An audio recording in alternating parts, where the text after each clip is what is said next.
Picture this. You walk into a bustling Atlanta restaurant, and all eyes are drawn to Kay Wenel, this vibrant woman full of life at 60. Just a few days later, she's found brutally murdered in her own home. This is the story of Kay Wenel, a cold case that's remained unsolved for years. We're going to be taking a deep dive into the police reports, the interviews, even this really strange letter that was sent to the media. It's like we're putting on our detective hats, and you're right there with us. Let's see if we can figure out what happened to Kay. Yeah, it's one of those cases that it's full of contradictions right from the start. Even the crime scene itself is a contradiction. On the one hand, you've got this brutal attack. I mean, Kay was beaten, her throat was slashed multiple times. But then on the other hand, there's no sign of forced entry, no fingerprints, no witnesses. It's like the killer just vanished. So brutal crime scene killer disappears. That makes you think right away about who could have gotten into the house. Exactly. And that's why investigators immediately zeroed in on Kay's husband, Hal Wenel. I mean, he was wealthy, successful, and as is often the case in these situations, he became a prime suspect. But Hal had a solid alibi. They actually had video footage proving he wasn't even at the house when the murder happened. That's right. And yet Hal's behavior after Kay's death, it was strange. Really strange. He was convinced that Kay had this secret life, things that she didn't even tell her own sister about. He refused to leave their house. I mean, the house where the murder happened, everything was left exactly as it was on that day. What was he holding on to? Was it just grief, or was it something more? It's definitely odd. And speaking of odd things, let's talk about what investigators found in Kay's closet. I'm talking about outfits that were described as kinky. That discovery really sent the police down the rabbit hole of a possible affair. Oh, yeah. That's classic investigation tactic, right? You Yeah. follow the love triangle, you find the jealous lover, and boom, you've got your motive. But there was a catch. The medical examiner didn't find any evidence of recent sexual activity. So that begs the question, was this a red herring? Did the killer plant those outfits on purpose to mislead the investigators? It's possible, and it brings us right back to that question of who would have had the knowledge and the access to pull that off. Someone who knew Kay. Someone who maybe knew the layout of the house. Right. And here's where things get even more strange. In the days leading up to the murder, there were sightings of this mysterious man lurking around the neighborhood. He had a flyer for a house that wasn't even for sale. Wait, so he was drawing attention to himself on purpose?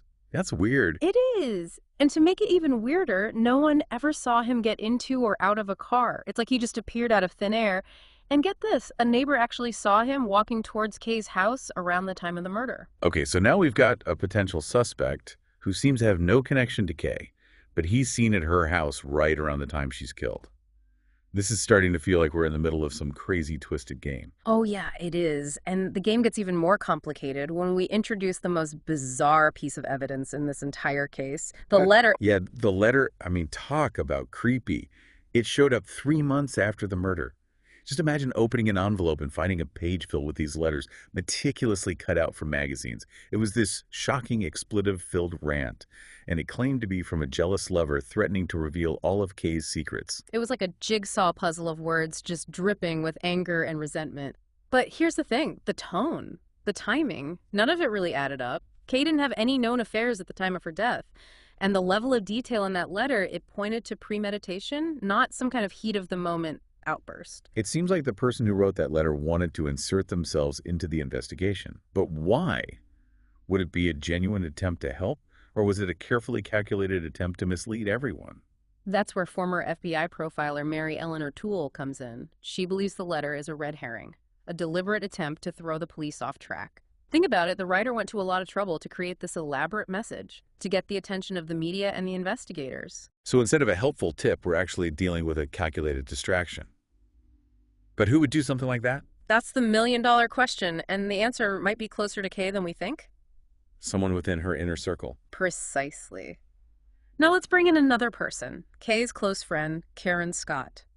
She also happened to work for Hal. Right, Karen. She was devastated when Kay died. But some people question how close they really were. And there were even rumors that Karen could benefit professionally from Kay's death. It's always important to look at who might benefit from a tragedy, even those who seem closest to the victim. But Karen, she had an alibi for the time of the murder, and the police haven't been able to connect her to that letter. So where does that leave us? It leaves us with more questions than answers. Was Karen really just a grieving friend? Or was there something darker lurking beneath the surface? It's hard to say. It feels like everyone in this story is hiding something. You know, we've been talking a lot about the people closest to Kay, but let's zoom out a bit and look at the bigger picture here. Remember, Kay's husband Hal wasn't just a grieving husband.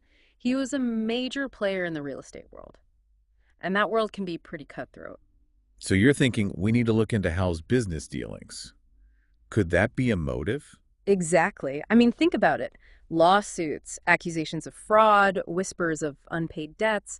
Hal probably made a few enemies on his way to the top. So maybe someone wanted revenge. They wanted to hurt Hal by going after Kay. It's definitely a possibility. We know Hal wasn't exactly a saint when it came to business. Right. One of his former employees, Marie Lundquist, even said Hal was known to fudge the numbers, inflate those occupancy rates to close deals. It paints a picture of a guy who'd do just about anything to win, even if it meant bending the rules. Wow, that's pretty incriminating. Hmm. If he's willing to lie to his business partners, what else is he capable of? It's a good question, and it makes you wonder if someone out there felt like Hal had wronged them, pushed them to the point of wanting to get back at him. But if someone was that angry with Hal, why not go after him directly? Why target Kay? Maybe they saw Kay as an easier target. Or maybe they wanted to cause Hal the most pain possible by taking away someone he loved. That's a chilling thought. But I still feel like we're missing something crucial. We've got these possible motives.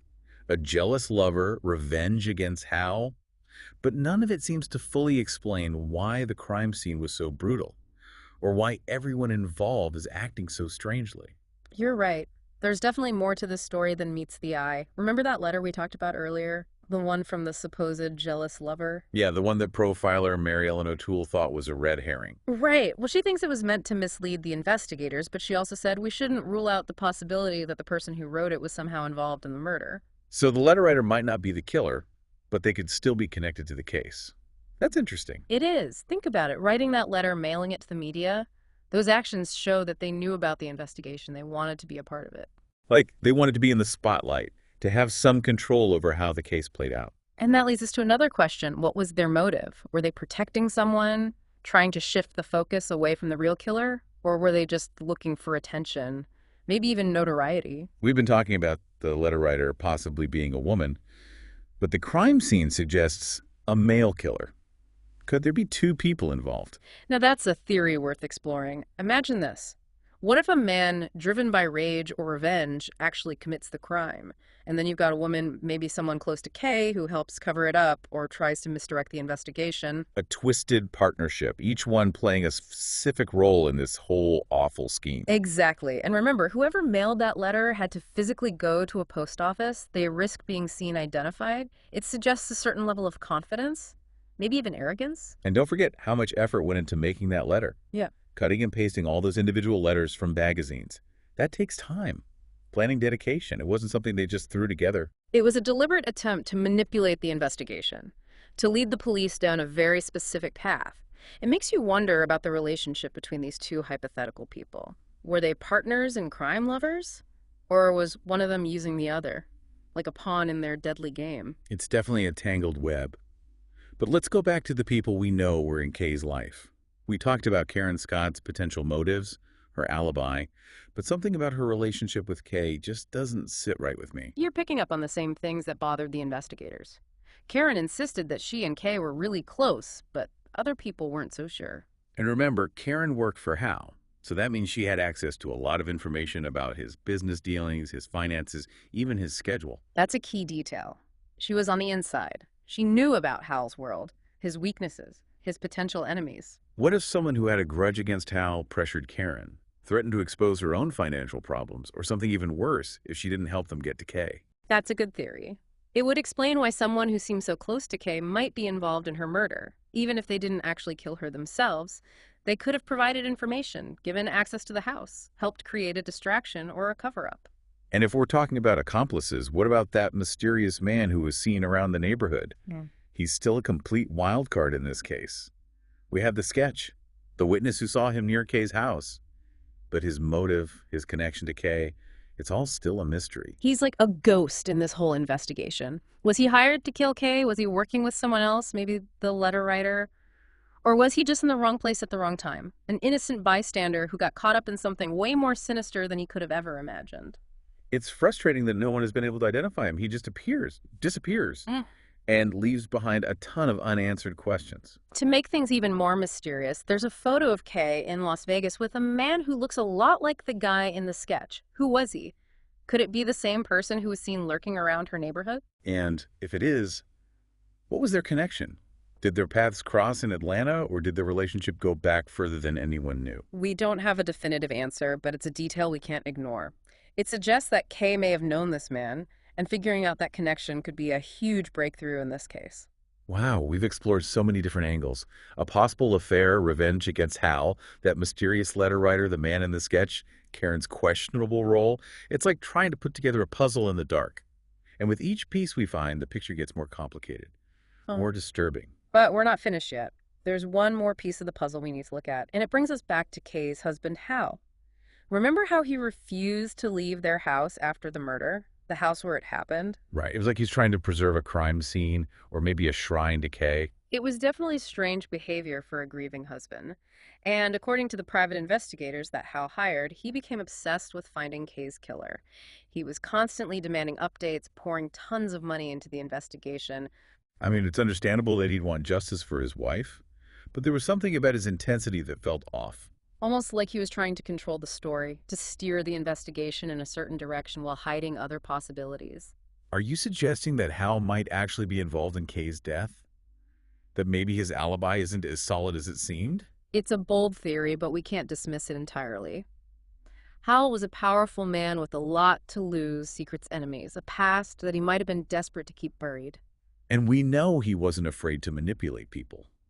We've already seen that in his business dealings. Could he have orchestrated a bigger, more elaborate deception? One that involved covering up his own involvement in Kay's murder. It's a chilling thought, and it brings us back to the most important question of all who killed Kay Wenel and why. Was it a crime of passion, a cold-blooded act of revenge, or was it something even more twisted and complex than we can imagine? We've examined so many possibilities. The mysterious man, the letter, Karen's connection to both Kay and Hal, and now the possibility that Hal himself might be involved. It's a maze of intrigue and suspicion, and every path we take seems to lead to a dead end. It's really incredible. We've spent all this time digging into the evidence, going over the suspects, and it feels like we're no closer to finding out what really happened. That's how it goes with cold cases sometimes. The answers are out there somewhere, but they're hidden, either in plain sight or buried under a whole lot of deception. We've thought about all the possible motives. A jealous lover, someone wanting revenge on Hal, maybe even something to do with those kinky outfits they found in Kay's closet. But nothing seems to really explain why her murder was so brutal. And that's what makes this case so fascinating and so frustrating. We have all these bits and pieces of information, rumors, whispers, but there's no clear path to the truth. What if we try to look at the big picture instead of focusing on individual suspects? What does that tell us? It tells us that Kay Wenel was a woman of contradictions. People loved her, her family and friends, but she had these secrets that she kept hidden from even the people closest to her. Then there's her husband, Hal, this wealthy guy with a shady past, a whole network of business dealings that might have created some enemies. And then you've got her circle of friends and associates, each one with their own possible motives and hidden agendas. It's almost like everyone in Kay's life was playing a part, putting on a mask to hide their true intentions. That's a good point. And it takes us back to the crime scene. The level of violence there, it suggests that this wasn't just some random robbery. Yeah.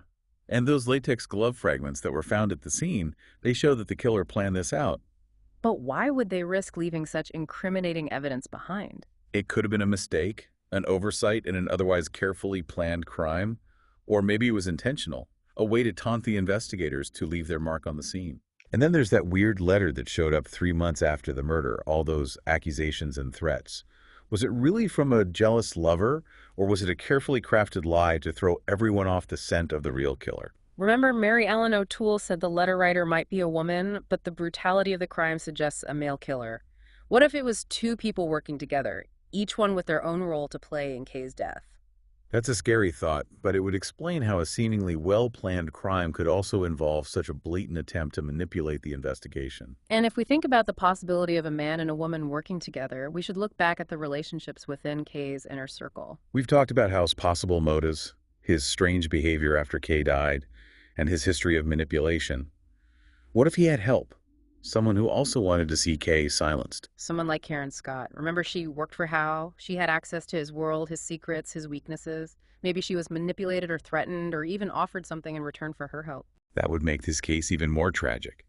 A trusted friend betrayed by her own desperation or loyalty to a man who might have been behind his own wife's murder. And what about those kinky outfits they found in Kay's closet? What if those were planted there?